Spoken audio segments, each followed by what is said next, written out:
Okay, let's get started. We've got episode number 18, Wings Up Weekly, Tennessee Tech Athletics video podcast. Super excited for our guest today. He's honestly one of the best people I know. He is the longtime voice of the Tennessee Tech Golden Eagles, Roger Ealey. Roger, it is so great to see you. How are you? Doing good, Dylan. Good to be here. And thanks for inviting me today. Well, absolutely. And I mean, first things first, it's right about the time of the year where you and I would be spending a lot of time together. More importantly than that, though, it's the time of year where everyone across the Upper Cumberland and beyond would be hearing your voice through the airwaves. Tennessee Tech football, of course, the OVC coming out, postponing the Golden Eagle football season, postponing fall sports in general across the conference. I'm sure that had to be tough for you to hear, and just in general as you were preparing for another season, calling the action.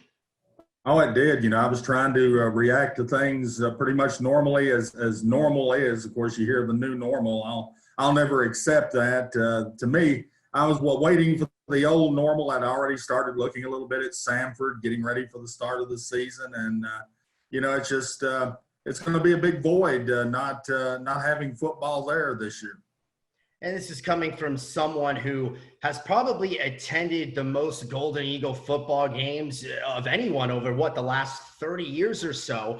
We had Mark Wilson, the Tennessee Tech Director of Athletics, on Wings Up Weekly last week. One of the things we asked him in discussing this decision was how much it has set in. So I want to ask you that. Has it set in, or is it kind of the thing that, hey, come a Saturday in the fall, you'd be ready to put the headset on and maybe then it'll start to set in?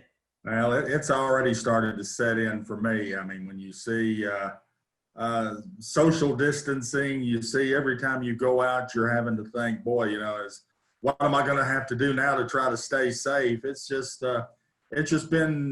hard to believe it's only been 5 months too that we've been putting up with this. And it's just something a little bit different every day. And I'm looking very forward to the day to be able just to get out and freely move about again, going to a football game, going to a basketball game, and be able to do it as you want to. Well, without a doubt, and we sort of touched on it earlier, I kind of brought it up. How many seasons, what season would this have been for you as the voice of Tennessee Tech football? Well, I started officially as a voice in 1996. I started radio in 93 with Gene Davidson. Before that, I did some games on WCTE. So I've been associated with Tech going back into the late 80s, at least about 87, 88, somewhere in that neighborhood.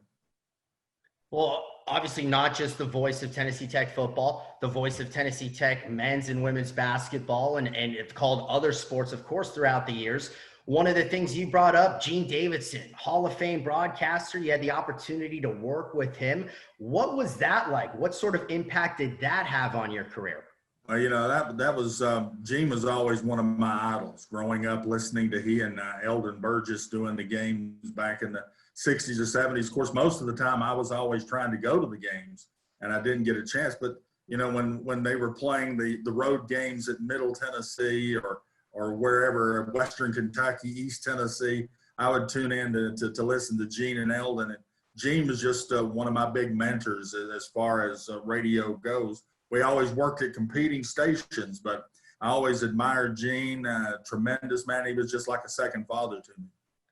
I know how much you cherish being the voice of Tennessee Tech athletics and being the voice of Golden Eagle football, men's and women's basketball. When did you know that was something that you wanted to do? Well, I was content enough. I was doing high school games, but it had always been my dream back going into the young days. I would walk around my yard pretending like I was either Gene Davidson or John Ward, walking around with a stick in my hand, broadcasting a ball game that wasn't going on. I guess everybody thought, hey, the neighbor kid, you stay away from him. He's strange. But, it's always been something I've wanted to do. And, I'm getting to live out my dream each time I get a chance to go on the air. It's so awesome. And I can't wait to hear some of your most memorable games, some of the most memorable athletes you've had a chance to cover and to talk about. But one of the things I first kind of want to ask you along the lines of broadcasting, What is your favorite thing about calling a game?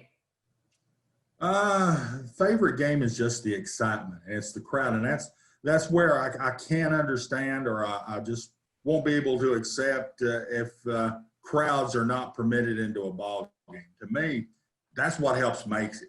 When you've got a 1-point game, 5 seconds left, it's tense. You've got the crowd. You can feel the energy of the crowd in the gym. That's something to me that, and to get a chance to watch great athletes play. I mean, you know, in this building over the last several years, you've seen Kevin Murphy's, you've seen John Morant, you've seen guys like that who can come in here. Maybe they're not first team. Well, Morant was, but a lot of people maybe not first team NBA players. But you're seeing some good basketball, especially when you come to town, and as well on the football field, we've seen some of the greats go through there. Well, I'd like to stay on the football field right now, as it was supposed to be the start of another Golden Eagle season. I can't wait to hear some of your most memorable Golden Eagle football games. But one of the things that I'd like to kind of get into is that 2011 season. We hear so much about that championship, that OVC title winning year back in 2011. What stands out most calling the action that year? And take us through what it was like going into that final game of the regular season against Austin Peay, knowing a win and it would break the 36-year title drought, and what it was like to call that game. Well, it was just fun. I mean, I've not gotten to that chance. You know, really, whenever I was doing it, of course, I've been doing it since '96, and we've had 2 women's championships in that time. And those were with another guy who was doing them. Tim Scruggs was doing them at that time. So I hadn't broadcasted a winner, or I broadcasted a championship team. And that was going back into my reign in the 90s. But doing that game, you know, just the back and forth of that football game was just, it was just absolutely a tremendous football game. And it was just, you know, an exhilarating time as an announcer. You know, it's, you just hope that you didn't lose your objectivity. You know, in this business, you want people to know who you're pulling for, but you don't want to seem like a quote unquote homer. And that's the one thing. There's only a few of those that can ever get away with it or could ever do it in their future. But just that football game, just leading in, knowing that a playoff berth was on the line was just tremendous. I mean, that's what it's all about. And obviously a great call, I'm sure, that day. Let's stay on the gridiron here. Raj, what are some of your other games, Tennessee Tech football games over the years that stick out that you've had the chance to call? Well, I mean, the best one that it was the Jacksonville State game, where they brought the championship T-shirts in and they had them in the locker room to hand out, and Tech beat them that night, costing them that championship. I don't know what those would be collector items now, you know, that they would have. But that's one of them. And, you know, anytime players love going and seeing big stadiums, playing in big stadiums, I've always enjoyed that. That's one thing I'm missing Minnesota this year. I will miss going there. To get a chance to go to an Auburn, to a Georgia, Tennessee, even though I may not be the biggest fan of those places, to go in and see where such history has been made, and playing in some of the top places in college football, going to Wisconsin a few years ago, playing at Oregon, and, you know, just to get a chance to do that, that's just so much fun. Want to go to a football game, maybe the game itself not as memorable, but I'm sure for you, the night had to be very memorable. I'm talking about October 10th, 2013. That night at halftime, you were honored with the OVC Media Award, which is given to the OVC media member who exhibits the highest commitment to covering the conference. You know some of the names that have won that award. It's a huge deal. What did that night mean to you? Well, just to be included in some of those names. Of course, at the time, I was the third winner behind, or fourth winner behind Brian Nielsen, Neil Bradley, and I think there was one other, maybe Mike Paris, that had won it. Just to be put in with guys, and you know this, Dylan, dealing with them, there are some great guys who who work in this league in the OVC, promoting their teams. And I'm friends with just about all, if not all of them. I would think they would all consider me a friend, and it's just an honor to be considered in with guys like that. Yeah, and I'd like to stay along those lines because, like yourself, there are a good amount of broadcasters in the OVC that have been with their respective schools for a while. I mean, you mentioned the name Mike Parrish, Jacksonville State, Neil Bradley, Murray State, Mike Brad over at Eastern Illinois, Chuck Mraz at Morehead State. I mean, I can go on and on naming broadcasters, so many talented ones in the conference. You get the chance to go there for different sports. They come here. There's a very strong camaraderie among the league announcers. What are those relationships like? Oh, they're great. You go in, the first thing I do if I go to Murray State, I'll go look up my good friend Neil. We'll check on each other's families, have a little small talk. Then we'll talk basketball. We'll talk football, whatever we're doing. We'll talk about this year's team. And one thing that I found with all of my friends in the league, I can be honest with them. I'm not going to go tell them, hey, so-and-so's not going to play today, and they're going to run to their coach and have to worry they're going to run to their coach and tell them that. We do things, we give each other kind of insights in the other's programs, kind of what to look for, and the camaraderie is just tremendous. One of the things that you had brought up a little bit earlier in this episode of Wings Up Weekly, and again, just so excited to be talking to the voice of Tennessee Tech football, men's and women's basketball, Roger Ealey, was the amount of athletes you've covered and some of the ones that come to mind. I know from a Tennessee Tech perspective, you mentioned the name Kevin Murphy. What are some of the other Golden Eagle athletes over the years that you've just really enjoyed watching them play and being able to talk about their style of play? Well, it's just, you go football, you go basketball, baseball. It's just been wonderful to watch a lot of these athletes, playing women's basketball. You go back to the days of Janet Holt. I go back to Diane Singh, Emily Christian, who were all tremendous players. Men's basketball, boy, it's Murphy, although he certainly stands out. There are some others who have just given us some great moments in the Evelyn Center. And boy, I hate to start naming off one or two and forgetting some that say, hey, why didn't you say him or why didn't you say me? But just a lot of fun times in the Evelyn Center. Without a doubt, and some great Golden Eagle athletes. One of the things that has always been fun about calling games a lot of times is the opposition. And some of those athletes, you mentioned a Ja Morant and what he's now doing in the NBA. You've had a chance to cover, and when you go to some of these Power 5 schools, athletes that have gone on to have professional careers and successful professional careers. Who are maybe some of the opponents over the years that you've looked back and been like, hey, that's pretty cool that I got to call that game?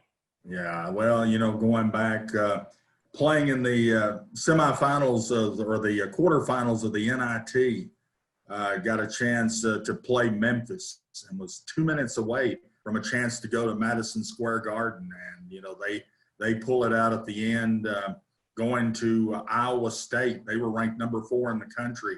Went there, had a 20-point halftime lead over the number 4 ranked team in the country in Iowa State.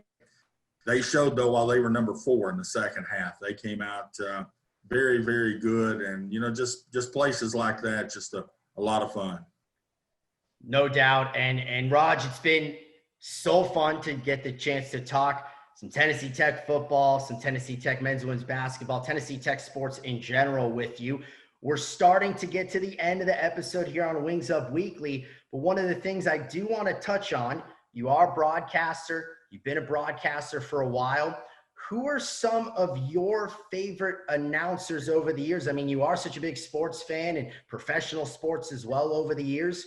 Who have been some of the broadcasters that you've enjoyed listening to and have made an impact on you? Well, don't tell Mike Lehman this, but I always loved Harry Carey. I got a chance to have my picture made with Harry and then a trip to Chicago back a couple of years before Harry passed on. But he was a great influence, and just to watch him day in day out. Of course, as I told you, Gene Davidson, always a wonderful influence. Listening to John Ward doing Tennessee radio, doing Tennessee games on radio for the most part, seeing some TV games. He was just wonderful. I've had a lot of mentors in this business. Another one I would be remiss not to say was Drew Huffines, who's the public address announcer. Now, I had an opportunity to work with Drew doing high school games back in the early 80s, and he's another man who has been a very, very big mentor of mine. Well, Raj, we can't thank you enough. One of the ways we like to end our episodes of Wings Up Weekly, and especially your voice over the years, has given so many people enjoyment, comfort. I'm sure, the sense of normal and everything's regular. Obviously, that has been altered a little bit with the postponement of fall sports.